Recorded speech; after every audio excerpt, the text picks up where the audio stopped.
Welcome everybody to the Game Cave.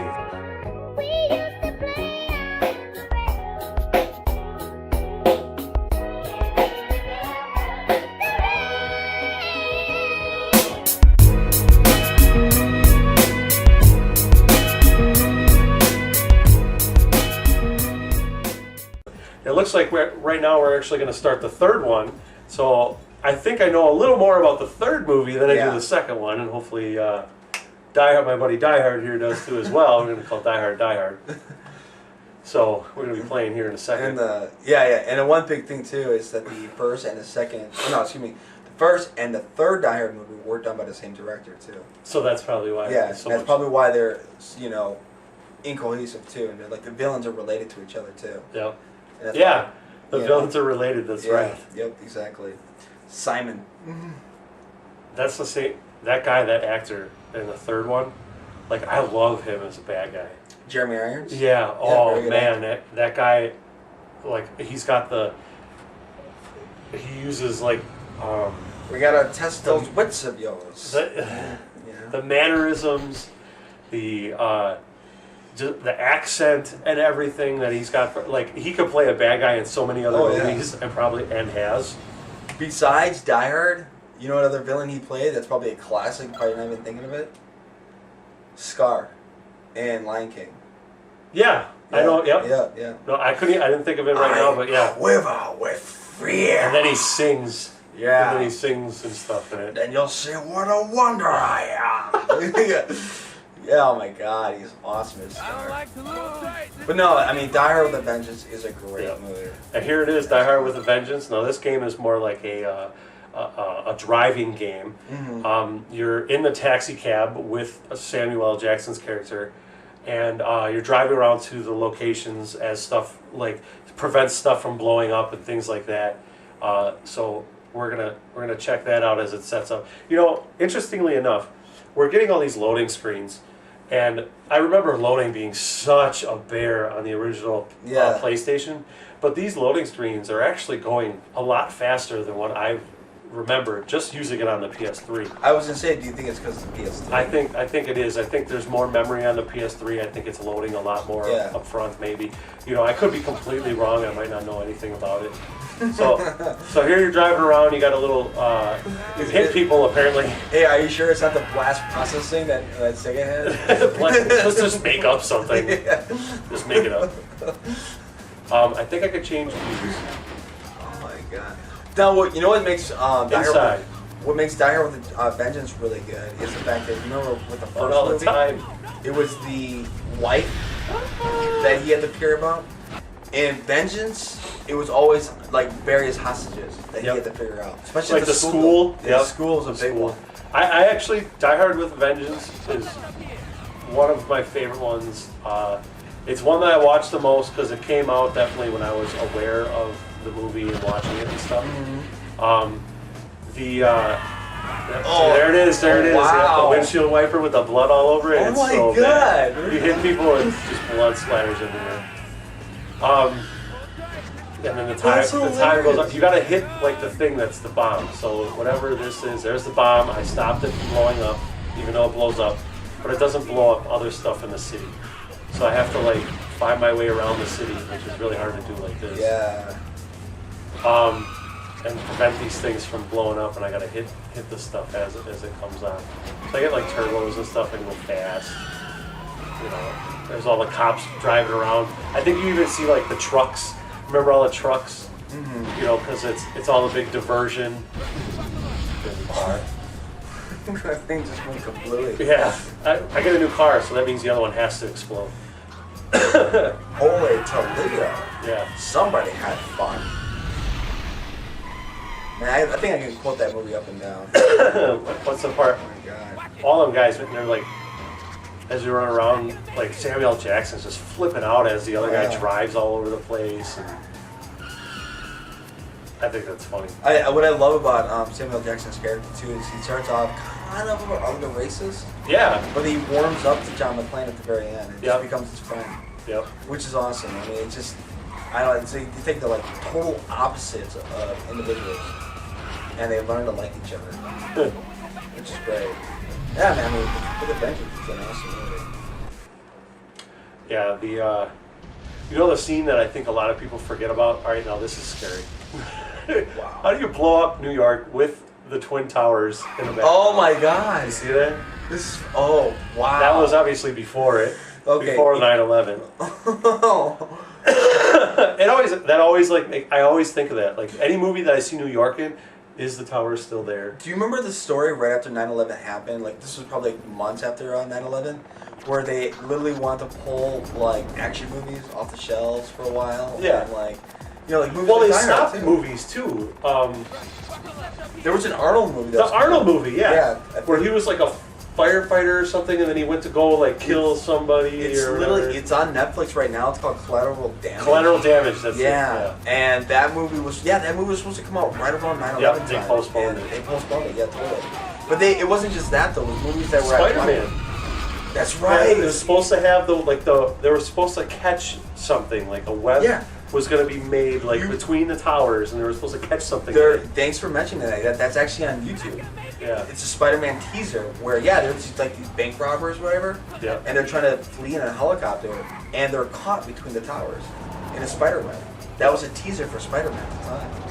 Yeah, I mean, but it wasn't just that though. It was movies at Blockbuster, Yeah. you know, and Best Buy. They literally want to, like spend movies and pull them off the shelves. Yeah. If there was a picture of on the video or something, Yeah, or they something. would take it off or whatever. You know, and I mean, there was even there's a reference in there's even a reference in the 1998 Godzilla movie Yep. where they said, you know, to create the disaster effect, they said this is the worst chaos in New York City since the 1993 bombing. Yep. And then when you watch the movie now, it's like, no, 9/11 happened. That's the Yeah. worst. You know, and so it's like people Yeah. were talking about that stuff. You know, I don't know, man. It was a crazy time, but I mean, it's not the movie's fault. No. For a disaster. I always see it like if I see it in a movie, I'm like I just think to my head, it's not there anymore. Like that's not there anymore. Like that's not there anymore. Exactly. You know, but it's sad. Like it just is.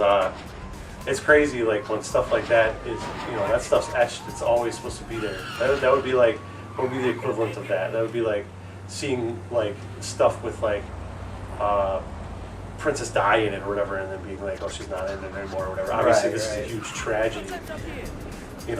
Or like anything with like the tsunamis or Katrina or something like, wow, that used to be there with Katrina and stuff, and that area isn't there anymore. Or you go there now and there's like these fields of like empty houses because of Katrina. I think but it just comes to a point where people just need something to blame, even though it's just like, I mean, terrorist attacks are It was horrible. well, but, yeah, you know, it was so sensitive. Everyone was. It so was. sensitive about I mean, it's terrible, but unfortunately, it was something that happened, and it's not really to point fingers at anybody. It's just, especially Hollywood. You can't really blame the movies. Yeah, none of the movies like they didn't know that this stuff was going to happen. They put it up there. You never think that any of it's going to happen. It surprises you for a reason. It's a tragedy and a scare for a reason. It's a moment of evil. So that's all it is. Plain and simple. Yeah. So we went to a dark place there. Yeah. While losing a lot in hey. the third one here, I keep dying over Hey, and over. well, it's not our fault, man. They had the Twin Towers in that loading Yeah, screen. now I'm sad. Now I'm sad. Thanks, movie. Thanks, game, for not knowing that. Thanks, Obama. Let's play Obama. Every time. Every time. Yeah. Oh my gosh. It's funny. Like when you with the game, if you're watching this, if I had the sound up real loud too, you'd hear a lot of the interactions between the guys in the car, just like in the movie. Because as you hit stuff or whatever, you hear the guys saying like, "We're not gonna make it. We're not gonna make it." Like as times get close and stuff like that. Some of the same sayings that were said in the movie. So it's kind of crazy. The one thing how they actually use that stuff back then, The one thing I love about Diehard the Vengeance, I still remember the trailer too, where it starts off really calm. There's an old 1970s song playing, and it's just showing regular scenes from New York, and all of a sudden the building explodes. Yeah. Huge explosion. It really so catches it's like you a off total guard. curveball. Yeah. Great. I mean, great scenes. Well, yeah. Using this sharp turn here, I have a button. But I mean, I don't know. Die Hard with a Vengeance is definitely a classic. You know, all the Die Hards, except for the second one. How crazy is it? Like, I don't know. You got those bombs that were like mixture, like chemical bombs or whatever that was set up, and it like they got the one that is supposed to go off in a school, and then it shoots out like ketchup or something. Yeah. Wasn't it? It was a fake bomb. And it punctured and it like comes That out. was the school.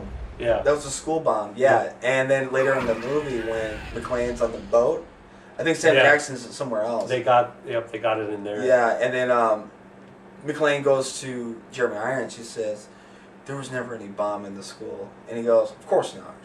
You know, it's like I'm a businessman, not a monster." Yeah. Yeah. It's like I love how they give the villain a little bit of class. Like, I'll blow up a building, but not a school. You know? I like when he keeps asking him for aspirin. That's aspirin? He's like, keep the bottle. Keep it. He's tied up and he can't take it. Yeah. So they actually had aspirin. Yeah. Yeah, that's classic. Oh yeah, and that one scene too with Sam Jackson where he's like, well, I didn't even know your brother. Yeah, and I never invited you on this ship. Or the like that's the whole thing with his brother too. That's right. Yeah. I like the truck scene where like the trucks are going. They got the whole convoy of trucks. It's like it's a big ruse or whatever. Like they're moving the gold, and then the gold's here, but then it's not there, and then it's getting sunk in the water, and all this other stuff. Then they have like they're in like the tunnels, and like they gotta figure out like when they're in the tunnels. That's when they figure out that's when they figure out what's school, right? Because they're like, what's like whatever president? Like what is it? What is it? The 13th? Yeah, yeah. It was Chester A. Arthur. Yep, that was the answer. Yeah.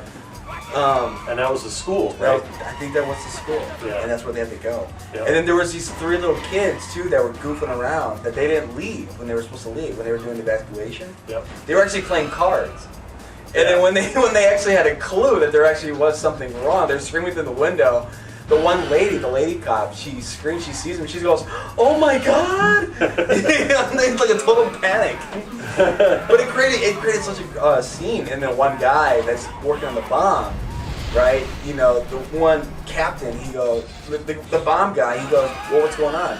And the captain goes, "Well, there's still kids in the building. All right, I'm staying."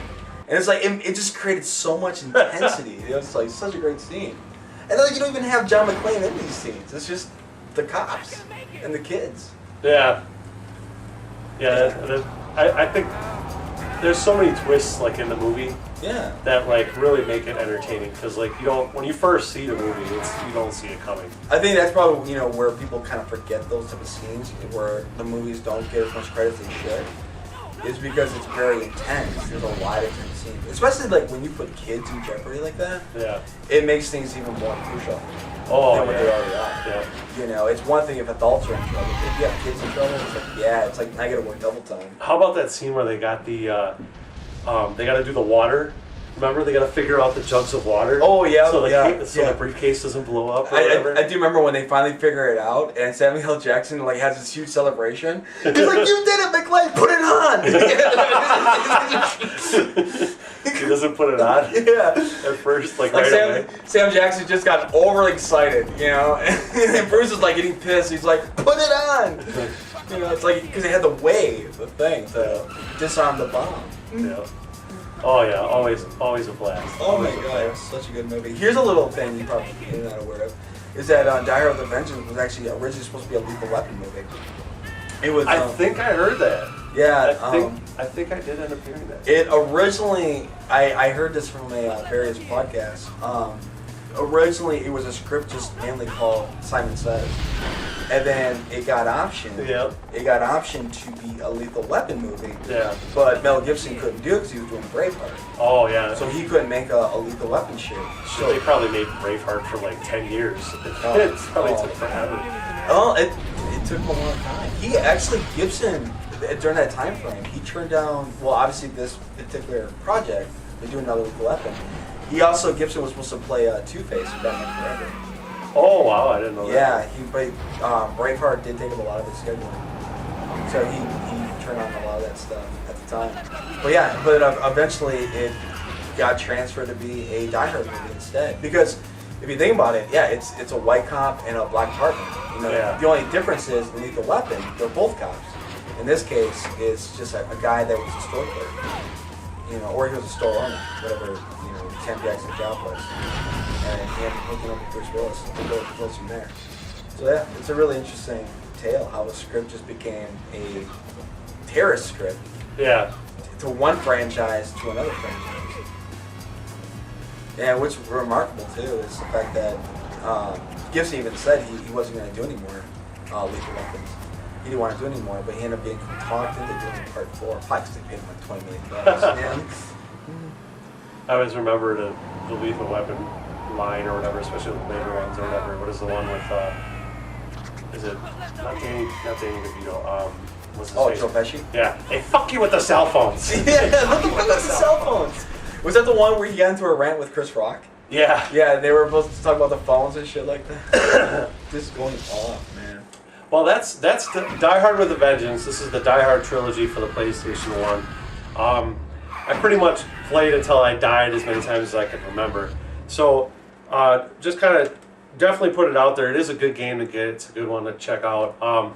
If you want to check out Die Hard 2, Die Harder, it's a good idea because you're not going to find anything from what we just talked about for we Die don't Hard have a 2. clue. We had bits. We have more about the first one and the third one, as you can tell, Yeah. than the second one.